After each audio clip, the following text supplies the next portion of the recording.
봄이 되었습니다. 아까 보니까 요 옆에 하천에 두루미가 앉아서 지금 고기를 잡아먹으려고 지금 기다리고 있어요. 아직 안 떠났을 거예요. 제가 가지 말라고 얘기했거든요. 예. 여기 보니까 두루미도 있고 뭐 각종 새들도 있고 또 고기도 있고 굉장히 좋은 곳입니다. 어떻게 보면은 우리 교회를 사이에 두고 천국과 같은 아주 좋은 환경이 있고 한쪽은 세상이 있습니다. 그렇죠? 아마도 우리 교회가 있는 위치가 우리들의 또 삶의 위치인 것 같습니다. 여러분, 한쪽에서는 하나님 아래서의 천국과 같은 삶이 있고요. 또 다른 한쪽에서는 또 다른 세상이 우리 기다리고 있습니다.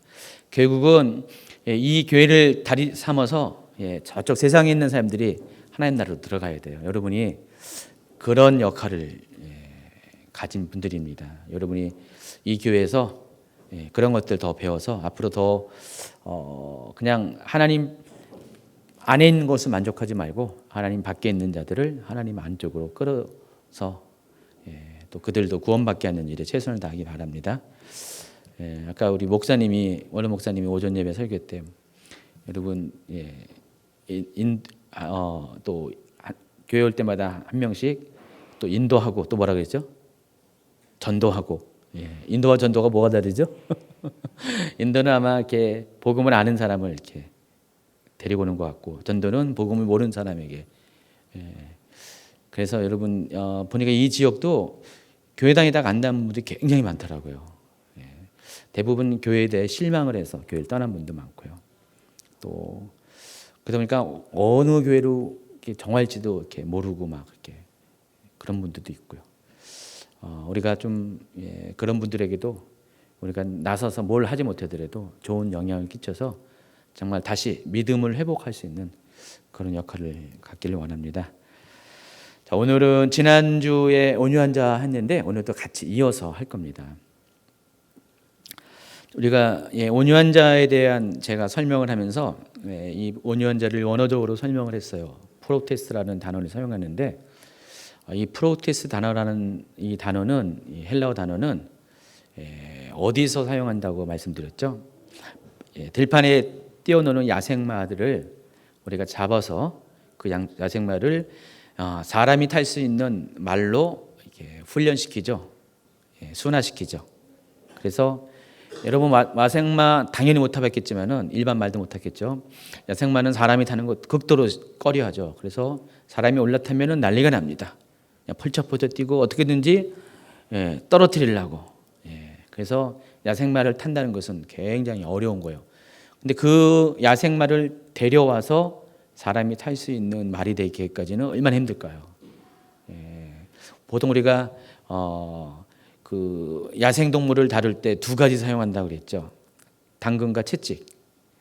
채찍으로도 때리고 또 먹을 거라도. 제가 우리 집에 강아지를 이렇게 단연간 키워보니까 이 동물들은 먹을 거에 굉장히 약해요. 그래서 먹을 것만 잘 이렇게 이용하면은 동물들은 훈련이 가능해요. 근데 이 야생마 같은 경우는 먹을 것 갖고 해결이 안 됩니다. 정말 이렇게 아주 고차원의 어떤 그 훈련의 기술이 필요합니다. 어쨌든 이런저런 시간을 거쳐서 마침내 사람이 탈 수 있는 말이 되었을 때 그 말을 가리켜서 프로스테스, 온유해졌다라고 말을 합니다. 자, 온유라는 것은 원어적으로 이런 뜻이에요. 그러니까 온유는 우리가 컨트롤할 수 없고 다룰 수 없고 우리가 어찌할 수 없는 본능을 이성으로 또 믿음으로 그렇게 바꿔놓는 그런 과정을 온유의 과정이라고 설명할 수가 있습니다. 여러분이야 잘 모르겠지만은 예전에 시골 같은 데 가면은 저도 어렸을 때 시골이 있었어요. 시골인데 시골에 가면은 그 뒷동산에 가면은 그 무덤도 있고요. 어떤 풀밭 같은 데가 좀 조성이 된 데 있더라고요. 거기 보면은 이제 좀 오래된 소나무들이 많이 있었어요. 근데 가끔 가다가 겨울 지나고 봄에 가면은 그 나무가 있는 그 바닥에 나뭇가지들이 많이 거기 흩어져 있는 걸 봤어요. 떨어져 있습니다. 다 바짝바짝 말라서 잔가지가 되어서 그 본 나무에서 뚝 떨어져 땅에 떨어져 있는 걸 많이 봤는데 좀 몰랐었어요. 근데 어느 날 그 나무를 가리켜서 부르는 이름이 있다는 것을 알게 됐어요.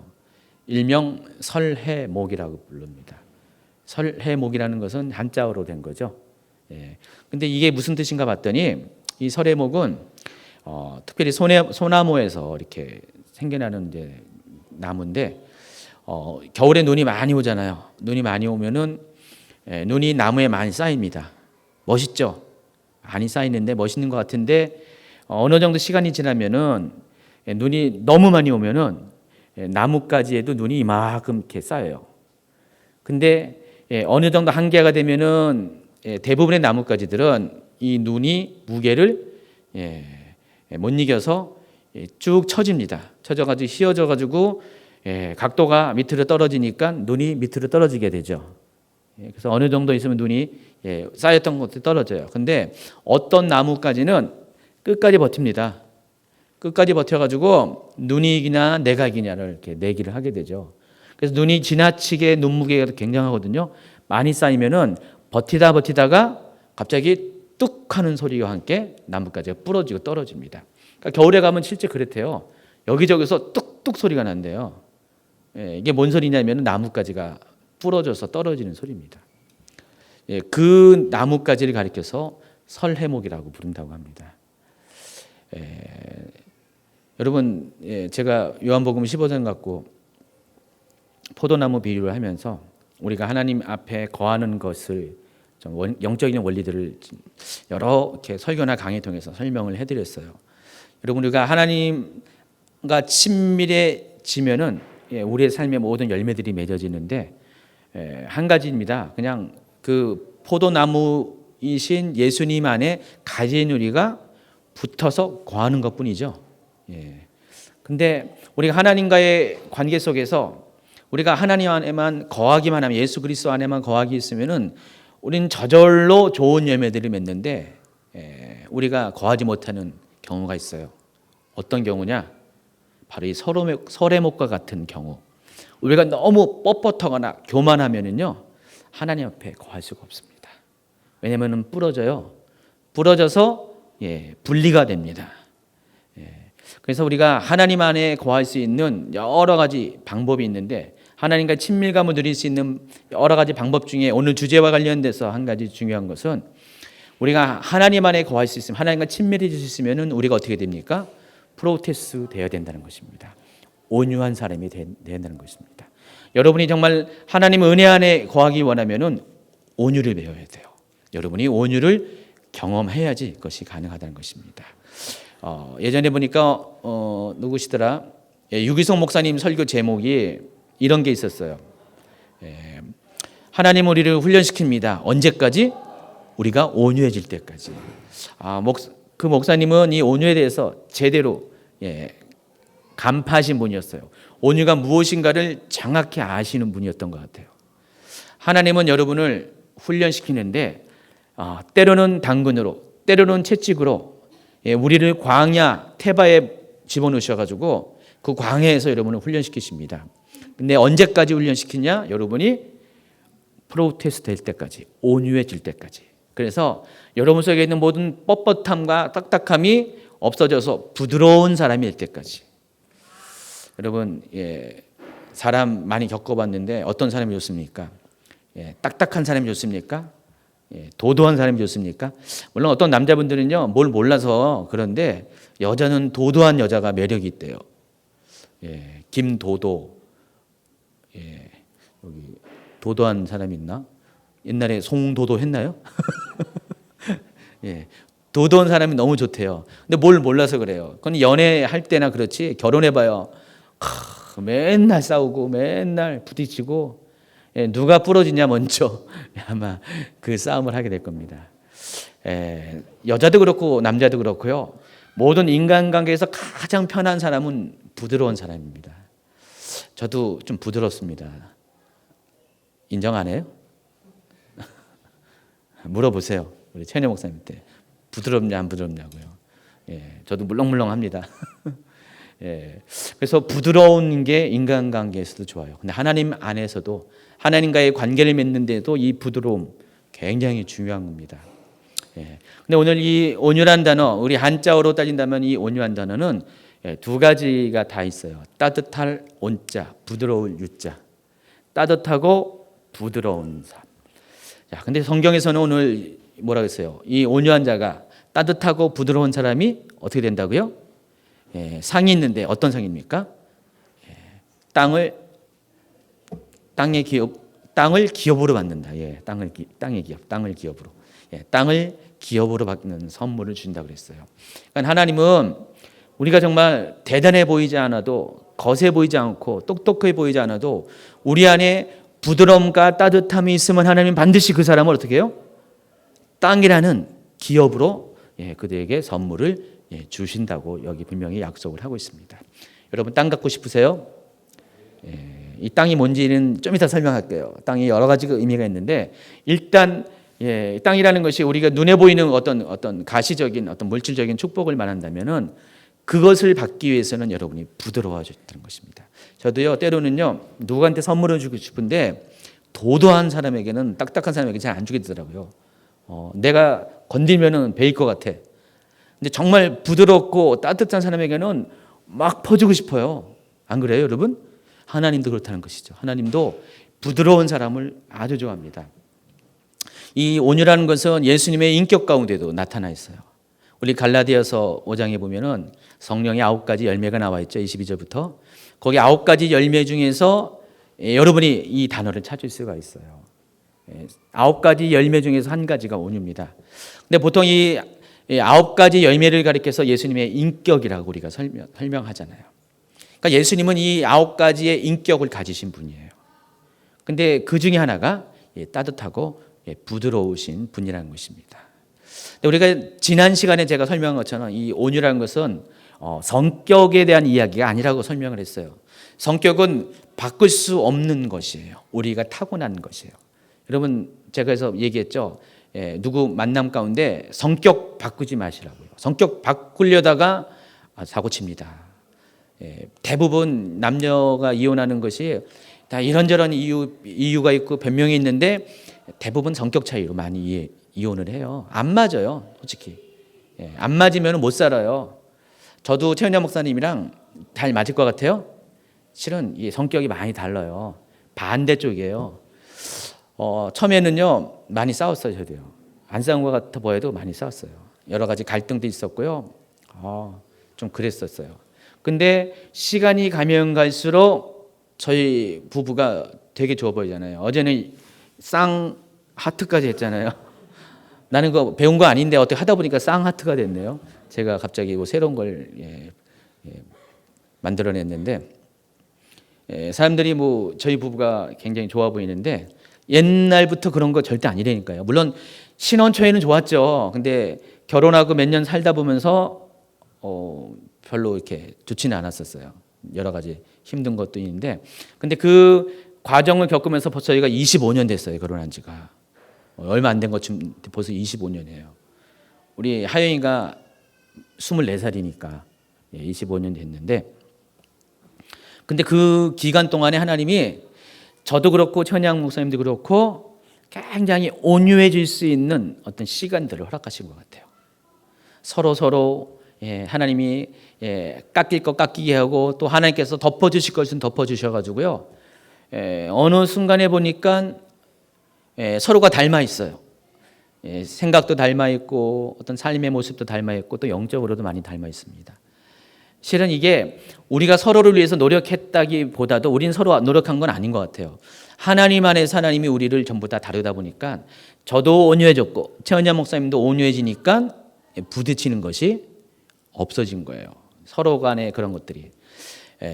정말 이 온유라는 것은 하나님께서 우리 안에 변할 수 없는 것들을 하나님의 성품으로 덮어주시는 것이 온유입니다. 그래서 이 온유는 성격이라고 말하지 않고 성품이라고 말씀드렸잖아요. 성격은 변하지 않아요. 피가 변하지 않는 것처럼 성격은 절대로 변하지 않지만은 이 변하지 않는 성격을 덮어줘서 정말 그의 단점을 장점되게 만드는 이런 것이 바로 성품이고 그 성품 중에 하나가 온유라는 것입니다. 그래서 여러분 인간관계에 있어서 여러분 앞으로 신경 많이 써야 될 것이 이런 예수님의 성품, 예수님의 인격인 온유를 여러분이 많이 구하셔야 됩니다. 여러분이 정말 온유해지면은요, 하나님이 여러분에게 모든 것을 다 기업으로 선물로 주신다고 말씀하셨기 때문에. 그래서 지난주에 제가 요셉에 관해서 소개했어요. 요셉이 어떻게 온유한 자가 되었는지. 핵심은 그렇습니다. 요셉은요, 굉장히 흠이 없는 사람이에요. 그러나 한 가지 제가 보기에 요셉이 문제가 있어요. 너무 지나친 흠이 없다는 것. 결벽주의죠. 도덕적으로 영적으로 결벽주의예요. 그러다 보니까 남에 대한 배려가 없어요. 특별히 죄를 지은 건 아닌데 남을 적극적으로 사랑하는 그런 사람은 아니었어요. 그런 요셉을 하나님이 변화시켰습니다. 왜 변화시켰습니까? 요셉을 들어서 사용하셔야 되기 때문에 하나님께서 아브라함과 이삭과 야곱을 통해서 약속하신 그 세 가지의 그 약속이 있잖아요. 창세기 1장 2절에 약속하신 땅과 그리고 자손과 또 이름이 창택게 되는 복의 근원이 되는 이 세 가지 약속을 이루게 하시기 위해서는 반드시 이 민족이 살아나야 되고 이 민족이 택함 받아서 사용이 되어야 되는데 앞으로 아브라함에게 약속하셨던 그 약속들이 이루어지기까지는 많은 어떤 과정들이 도전들이 있기 때문에 그것을 극복하는 어떤 선발대로서 요셉을 사용했습니다. 그래서 하나님께서 요셉을 통해서 이스라엘 백성 야곱의 자손들을 애굽 땅에 집어넣으시고 거기서 400년 동안 살게 하시면서 이 가나안 땅에 있는 그들이 떠난 이 가나안 땅 약속의 땅에 정말 온갖 죄들이 관영될 때까지 관영된다는 것은 우리가 물잔이 있으면 그릇이 있으면 아구까지 차는 것을 말하는 것이에요. 넘치면 어떻게 돼요? 큰일 나죠. 바로 하나님이 우리를 심판할 때는 항상 우리의 죄가 관영할 때 채워질 때 심판하시거든요. 이 한쪽에서는 이러한 일들이 벌어지게 하고 한쪽에서는 하나님은 이들을 구별된 장소에서 생육하고 번성하게 하셔서 이들을 준비시켜 주는 것입니다. 그래서 이 일을 하기 위해서 이 가나안 땅에서 요셉을 통해서 이렇게 보내게 됐어요. 요셉이 처음에는 이 일을 맡을 수 있는 준비된 자가 아니었어요. 아까 얘기했듯이 결벽증에 있는 사람이에요. 흠이 없어도 개인적인 흠이 없어도 문제가 좀 많이 있습니다. 그런데 하나님이 14년 동안 감옥에도 보내고 종살이도 하고 감옥에도 보내면서 그에게 훈련시키고 그를 변화시킨 것이 바로 그를 하여금 온유한 자가 되게 했다는 것입니다. 그의 성격 속에 있는 그런 모난 것들을 깎아주시고요. 하나님의 온유한 성품으로 덮어주시고요. 그리고 또 제일 중요한 게 하나 있습니다. 하나님께서 왜 요셉을 그 땅에 보냈는가에 대한 분명한 이유를 알게 하셨죠. 그게 뭐였습니까? 방금 얘기했던 그거. 창세기 45장 5절 이하에 보면은 요셉이 그를 팔아먹였던 형들을 제외하는 장면에서 그 요셉의 고백을 통해서 정말로 하나님께서 요셉에게 원하는 하나님의 뜻이 무엇인지를 설명을 해줬어요. 그래서 창세기 45장 5절을 제가 읽어드리겠습니다. 당신들이 나를 이곳에 팔았다고 해서 근심하지 마소서, 한탄하지 마소서. 하나님이 생명을 구원하시려고 나를 당신들보다 먼저 보내셨나이다. 하나님이 큰 구원으로 당신들의 생명을 보존하고 당신들의 후손을 세상에 두시려고 나를 당신들보다 먼저 보내셨나니 그런즉 나를 이리로 보낸 이는 당신들이 아니요 하나님이시라. 이게 온유의 과정을 통해서, 이 훈련의 과정을 통해서 요셉이 알게 된 하나님의 뜻이었습니다. 그래서 요셉은 이 하나님의 뜻을 알게 된 이후부터는 더 완벽한 하나님의 삶으로 변할 수가 있었습니다. 온유는 그런 것입니다. 우리가 그냥 온유해지는 거 아닙니다. 우리가 부드러워진다고 애를 써서 온유해지는 게 아니라 온유는 하나님을 많이 경험한 사람, 하나님의 마음을 아는 사람, 나를 향한 하나님의 뜻이 무엇인지를 깨달은 사람만이 온유해질 수가 있다는 것입니다. 여러분 성격 이렇게 바꾸려고 애를 쓰면은 절대로 안 된다는 거 아까 얘기했죠. 나무의 성격을 바꾸는 것도 힘들지만 내 성격 바꾸는 거 더 힘듭니다. 그러나 내가 하나님만 계속 추구하다 보면은 하나님의 얼굴을 구하고 하나님의 마음을 알아가고 하나님의 뜻을 계획을 알아보면은 어느 순간에 내가 바뀌었다는 것들을 많이 느껴요. 저는요, 저희 교회 새로 오시는 우리 성도님들, 우리 청년들도 포함입니다. 보면은 쭉 보면 시간이 지나면서 저분들이 많이 변화가 있다는 것들을 확인하게 됩니다. 많이 좋아져요. 예. 어떤 분들은 그냥 달달이 바뀌세요.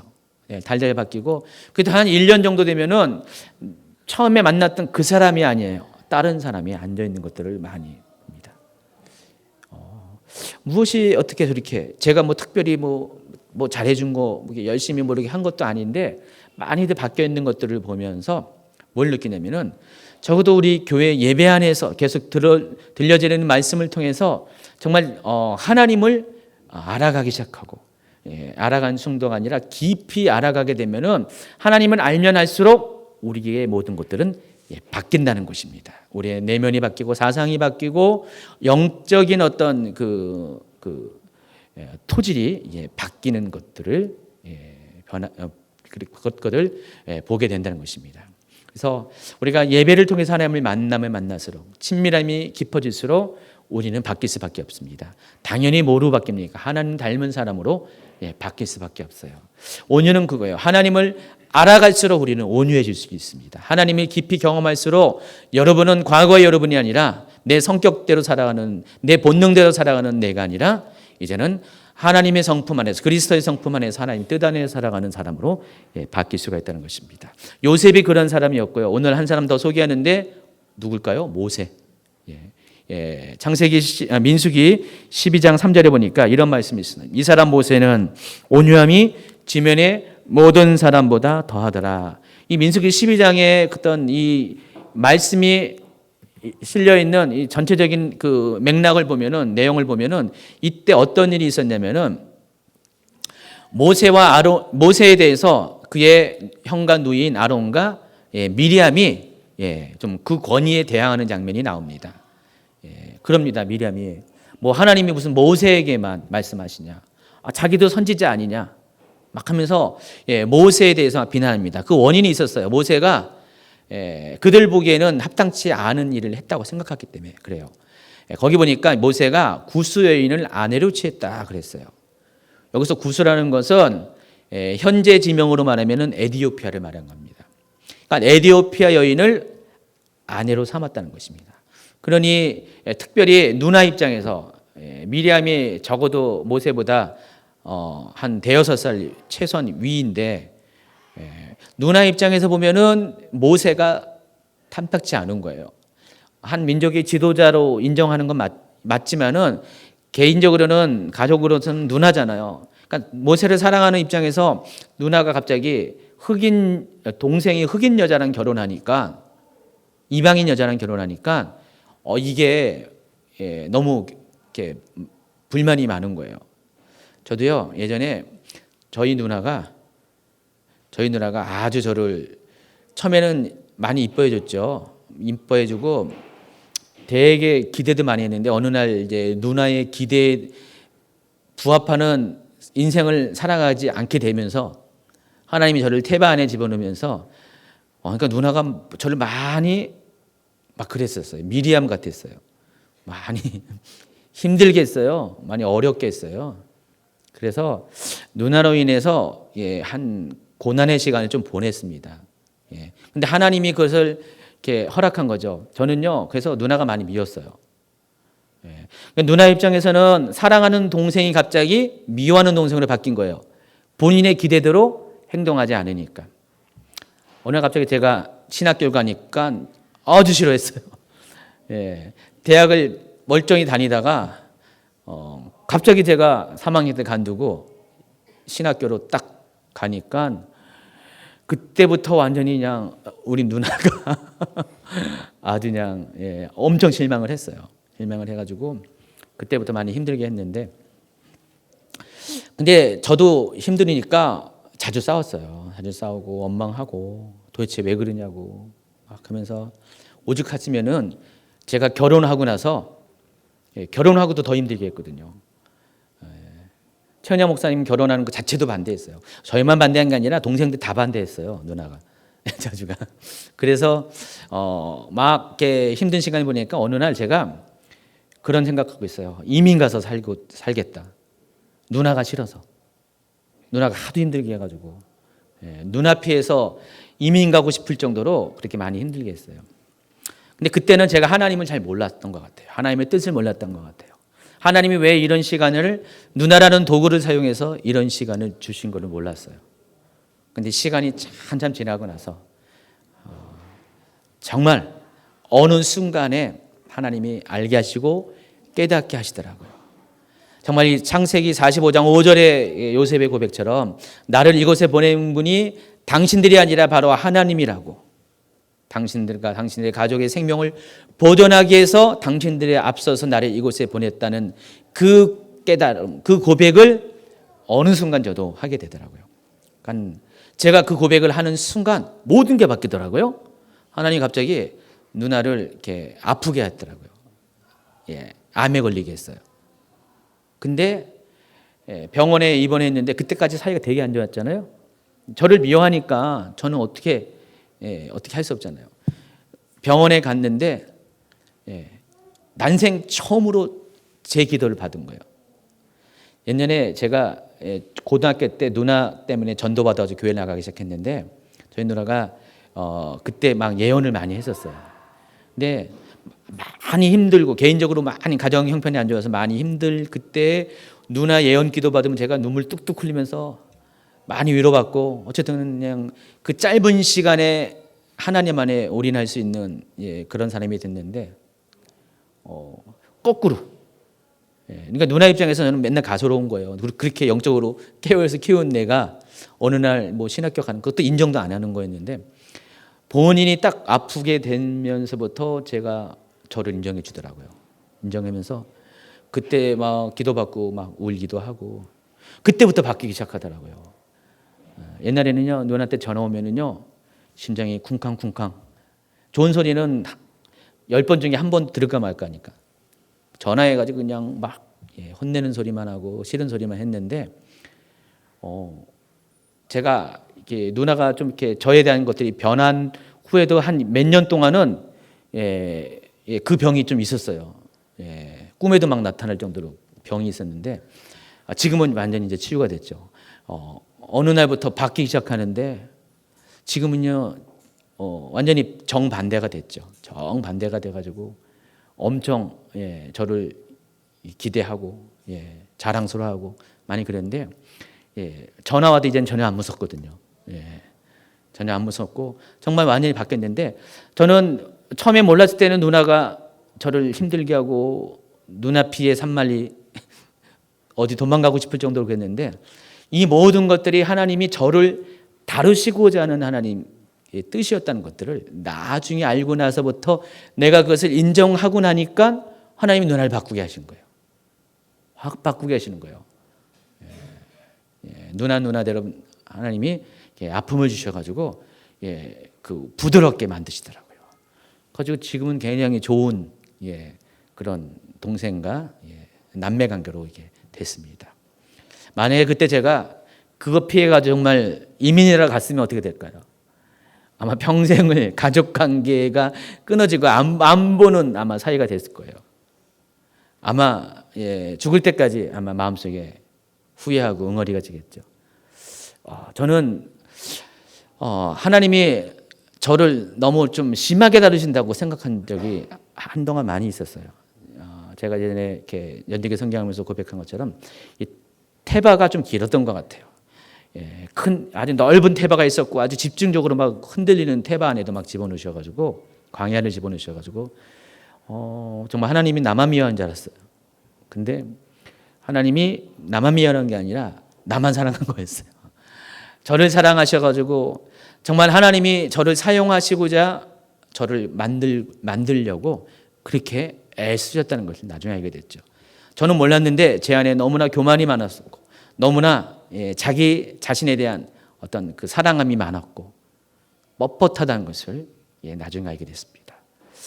그래서 하나님이 이 뻣뻣함을 부드럽게 만들기 위해서 이 내 안에 있는 모든 이 강팍함을 따뜻한 것으로 바꾸기 위해서 그 시간들을 허락했던 것을 나중에 알았습니다. 모세에게다가 옆으로 쭉 나갔는데요. 자, 모세는 어쨌든 온유함이 이 세상에 어떤 누구보다 강하다고 했어요. 그래서 그 맥락을 보면은, 그 문맥을 보면은 바로 그 미리암과 아론이 그 모세에 대해서 권위에 대해 대항할 때였어요. 그래서 하나님이 어떻게 됐습니까? 모세의 편을 들었어요. 뭐 너만 선지자냐 하면서 나도 선지자다 하고 대드는 이 미리암에게 대해서 하나님은 그들 편을 들지 않고 모세를 편을 듭니다. 그리고 어떻게 됩니까? 미리암을 징계하시죠. 그 문둥병이 걸리게 합니다. 이때 모세가 미리암을 위해서 하나님께 중보하니까 하나님이 모세의 기도를 들으셔가지고 문둥병에서 낫게 합니다. 바로 그 과정 가운데 모세는 이 세상 누구보다도 온유함이 지면에 어느 누구보다 승하다라 이 고백이 나오는 것입니다.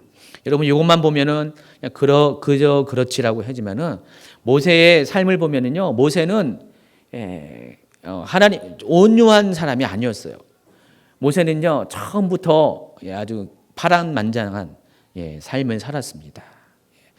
그래서 모세는 날 때부터 버림받고요, 날 때부터 공격을 당하고 어쨌든 바로의 공주가 되어서 40년을 애굽의 왕자로 살다가 40년 동안은 미디안의 가장 낮은 목동이 되었다가 또 나머지 40년은 이스라엘 민족을 인도하는 영도자가 됐습니다. 그러니까 모세의 이야기는 충분히 영화의 소재가 되잖아요. 그 정도로 모세는 아주 파란만장한 삶을 살았는데 80살에 돼서 모세가 하나님을 다시 만나는 장면을 보면은 떨기나무 아래서 호렙산 떨기나무에서 하나님 만나는 장면을 보면은 모세가 얼마나 하나님에 대해서 독을 품고 있다는 것을 알 수가 있어요. 하나님 모세 보고 명령했잖아요. 애굽으로 가서 이 민족을 그쳐내라 할 때 모세가 결단코 반대를 했어요. 반대하고 또 반대하고 나는 자격이 없으니까 여기 보면 되게 겸손한 것처럼 보이지만은 겸손한 게 아니라 하나님에 대해서 불만이 많은 표현이었어요. 나는 뭐 말도 못하고 뻣뻣하니까 나 보내지 말고 딴 사람 보내라고 했더니 하나님 원래 온유 자체니까 참고 참으셨어요. 만약에 여러분 같으면 그래 알았어. 너 잘났어 하면서 내가 딴 사람 보낼게 하면서 모세하고 딱 선을 그을 수 있는데 하나님 어떻게 됩니까? 너 말 못해? 그럼 네 형 아론이 있지 않냐 하면서 설득하고 설득해가지고 모세를 보냅니다. 근데 모세가 이 애굽 땅으로 가는 도중에 죽을 뻔했어요. 왜 그랬을까요? 거기는 답이 나와 있진 않아요. 이 상황은 나와 있지 않은데 하나님이 갑자기 모세를 죽이시려고 그랬어요. 애굽에 가기 전에. 그때 갑자기 모세의 아나 십보라가 중간에 딱 등장해가지고 두 아들의 양피를 벗겨서 양피가 뭔지 아십니까? 양의 피가 아니라 남자들만 아는 겁니다. 할례의 부산물 그 양피입니다. 그래서 그 양피를 벗겨가지고 어떻게 됩니까? 하나님 앞에 막 흔들은 거예요. 하나님 보세요. 근데 그 할례라는 의미가 이스라엘 백성에게 제일 처음에 할례가 하나님께서 아브라함을 통해서 할례를 하게 했잖아요. 이삭을 다 할례하게 했는데 이 할례는 하나님 백성의 표예요. 하나님의 백성의 표. 그래서 근데 모세는 아직까지 자식들을 할례를 안 시킨 것 같아요. 그때 그 십보라가 그것을 보여줌으로 인해서 하나님의 진노를 피해가게 됩니다. 그만큼 하나님 앞에 이 모세는 뻣뻣한 사람이었는데 그가 애굽에 도착할 때는 확 바뀌었어요. 바뀌어가지고 이 바로를 만나는 장면을 보면은요 아주 굉장히 참을성이 많고요, 굉장히 온유한 자로 바뀌었음을 볼 수가 있습니다. 여러분 온유에 반대되는 단어가 뭔지 아세요? 성경에 보니까 특별히 이 바로의 그 반응들을 보면은 충분히 알 수 있는데 온유에 반대되는 것은 강팍입니다. 강팍. 새로운 번역에서는 완악했다 그래요. 그러니까 바로의 반응은 10가지 재앙을 가지고 계속해서 하나님이 이 백성을 보내랬다 할 때마다 하신 한 반응들은 전부 다 완악한 반응, 강팍한 반응이었습니다. 모세가 바로가 그럴 수밖에 없는 것은 하나님을 몰랐기 때문에 당시 다신사회인 수많은 신이 있는 그 애굽에서 여호와라는 이 신은 그냥 한 신에 불과했어요. 여호와가 누구간데 하면서 막 바로가 그랬잖아요. 하나님을 모르기 때문에 그렇게 할 수밖에 없었다는 것입니다. 근데 어떻게 됩니까? 계속해서 하나님을 인정하지 않다 보니까 장자까지 죽음을 당하는 그 재앙을 직면하게 되고, 또 애굽의 군대가 전부 다 홍해에서 수장되는 그런 어떤 멸망까지 경험하게 됩니다.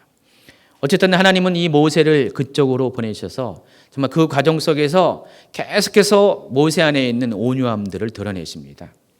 모세가 온유함이 절정에 달할 때가 있습니다. 언제인지 아십니까? 하나님이 시내산에 오르게 하셔가지고 이스라엘 백성으로 하여금 하나님의 이스라엘 백성과 맺은 언약서인 십계명을 주시죠. 십계명을 주셨고 그 십계명을 돌판에 써서 이제 내려보냅니다. 근데 모세가 40일 동안을 시내산에서 있었어요. 40일 동안 백성들은 모세를 보지 못했어요. 갑자기 백성들이 두려움을 느꼈습니다. 모세가 없으니까. 그래서 백성들이 뭐라 했습니까? 아론을 자꾸만 협박해가지고 금붙이를 다 모아가지고 금송아지를 만듭니다. 금송아지 만들어서 저 금송아지가 너희들을 애굽에서 이끌어서 지금까지 인도하신 여호와 하나님이다. 그러니까 눈에 보이는 하나님을 만들어 버린 거예요. 하나님이 이것을 보았습니다. 진노하셨습니다.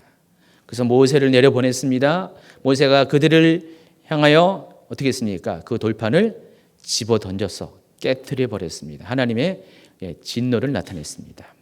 그때 하나님께서 어떻게 했습니까? 이 백성들을 내가 다 멸절시키겠다. 다 죽이고 너 모세 한 명만 남겨가지고 새롭게 다시 시작하겠다. 판을 짜겠다. 그런 말씀을 하셨을 때 모세가 어떻게 했습니까? 기도했어요. 유명한 모세의 중보기도입니다. 그러니까 모세가 기도한 내용을 보면은 뭐에 의소한지 아십니까? 하나님의 뜻에 의소합니다. 하나님의 계획에 의소합니다. 아브라함의 하나님, 이삭의 하나님, 야곱의 하나님, 이스라엘 하나님, 하나님께서 그들에게 우리 조상들에게 복을 주셔서 하늘의 별과 같이 땅의 바다의 모래와 같이 후손이 번창케 하시겠다고 약속하지 않았습니까? 이 땅을 바로 그 백성들에게 주시겠다고 하지 않았습니까? 이름을 창대케 하시겠다고 하지 않았습니까? 근데 이 백성을 죽이게 되면은, 다 멸절시키게 되면은 이방 민족들이 보면서 하나님 뭐 저래? 하나님 너무 좀 그렇다, 괴팍하다, 이렇게 말하지 않겠습니까? 하면서 하나님의 뜻에 대해서, 하나님의 계획에 대해서 붙잡고 호소를 했던 하나님 어떻게 됩니까? 모세의 기도를 듣고 뜻을 거두셨다 그랬습니다. 자, 모세가 여기까지 오기까지는, 이런 중보기도까지 하기까지는 여러분과 저 같으면은 모세처럼 행동하지 못했어요. 번번이 하나님이 주신 은혜와 기적과 표적들이 많이 있음에도 불구하고 계속해서 불평, 불만하고 하나님을 반역하고 배역하는 이 이스라엘 백성들이 뭐가 예뻐서. 그러나 모세는 백성들이 예뻐서 그런 것이 아니라 하나님의 뜻이 이루어져야 된다는 것을 알았기 때문에, 그래서 백성들을 포기할 수가 없었던 것입니다. 바로 이것이 온유한 자의 특징이에요. 온유한 자는 바로 하나님 뜻 때문에, 하나님의 뜻을 이루어지기 때문에 모든 환경과 상황과 여건들을 극복할 줄 아는 사람이 온유한 자라는 것입니다. 자, 오늘은 여기까지만 할 거예요. 다음번에 한 번 더 온유한 자 또 이야기하면서 그때는 이삭에 관한 이야기를 할 겁니다. 자, 오늘 이 모세의 이야기를 통해서 여러분이 배워야 될 것, 알아야 될 것들 무엇인지 아시죠? 이 온유는 바로 하나님께서 하나님의 뜻을 이루기 위해서 여러분에게 부여된 하나님의 성품이라는 것입니다. 여러분 것이 아니라 하나님 것입니다. 하나님으로부터 온 것입니다. 하나님은 여러분 모두를 한 명 한 명을 전부 다 선택하셔서 하나님의 뜻을 위해서 여러분을 사용하길 원하시는데, 여러분, 내가 지금 별볼일 없다고, 부족하다고 여러분 스스로 자신의 삶에 대해서, 인생에 대해서, 비전에 대해서 포기할 필요 없어요. 어차피 저나 여러분은 다 부족한 상태에서 하나님을 만난 것입니다. 중요한 것은 하나님이 여러분 각자에 대해서 모세를 택한 것처럼, 요셉을 택한 것처럼 하나님 나라를 위해서 여러분을 아주 기묘하게 사용하기를 원하신다는 것입니다. 그래서 여러분 삶 가운데 때로는 광야와 같은 그런 인생의 많은 힘듦이 존재할 수밖에 없습니다. 왜냐하면 여러분 속에 온유함이 아직은 부족하기 때문에. 그래서 여러분이 빨리 온유해질 수 있도록 하나님 말씀 안에 적극적으로 반응하셔야 돼요. 여러분 정말 그 유기성 목사님 말씀처럼 하나님은 여러분이 온유할 때까지 계속 연단을 주세요. 훈련을 주십니다. 채찍을 주십니다. 또 빼먹지 않은 것은 당근도 항상 주시고요. 그러면서 여러분이 어느 순간에 이르러서 어떤 상황이든 간에 인간의 육정대로, 인간의 그런 타락한 그런 죄성대로 반응하지 않고 온전히 그리스도의 성품으로 반응할 때까지 여러분을 향한 온유의 훈련들, 프로테스트 때까지의 훈련들을 멈추지 않는다는 것입니다. 여러분 뻣뻣함을 버리시기 바랍니다. 단단함을 버리시기 바랍니다. 여러분 속에 있는 완악함을 버리시기 바랍니다. 하나님은 이스라엘 백성을 가리켜서 목이 곧은 백성이라 했는데 여러분의 곧은 이 목을 부드러움으로 바꿔주시기 바랍니다. 이왕이면은 따뜻함을 거기에 더해주시기 바랍니다. 하나님은 그런 사람들에게 땅을 기업으로 주실 것입니다. 요거는 이제 다음 시간에 같이 설명합니다. 기도할 때 하나님, 내 안에 있는 강팍함, 완악함이 있습니까? 내 안에 있는 뻣뻣함이 있습니까? 단단함이 있습니까? 하나님, 내가 본래는 그런 사람이었지만 이제 성령 안에서, 말씀 안에서 부드러운 사람이 되길 원합니다. 내 안에 온유함을 승하게 하여 주시옵소서. 모세처럼, 요셉처럼 하나님, 나도 하나님 앞에 온유한 자로서 쓰임받길 원합니다. 이 세상을 구원하고 하나님 나라의 그런 뜻을, 계획을 이루어가는 그런 하나님 온유한 자의 삶을 내가 살게 하여 주시옵소서. 오늘 우리가 이 예배를 마치고 말씀을 같이 나눌 때 내 안에 있는 하나님, 강팍했던 것들을 서로 피차 고백하고 이제는 정말 하나님 안에서 온유해졌던 그런 놀라운 감정들을 고백함으로 인하여서 우리가 서로 영적으로 또 마음으로도 영향을 주고받을 수 있는 귀한 공동체가 되게 하여 주시옵소서. 온유한 자에게 주어질 땅의 기업을 어느 누구도 놓치지 않는 하나님의 택함 받은 백성, 구별된 백성 되게 하여 주시옵소서. 예수님의 이름으로 기도합니다.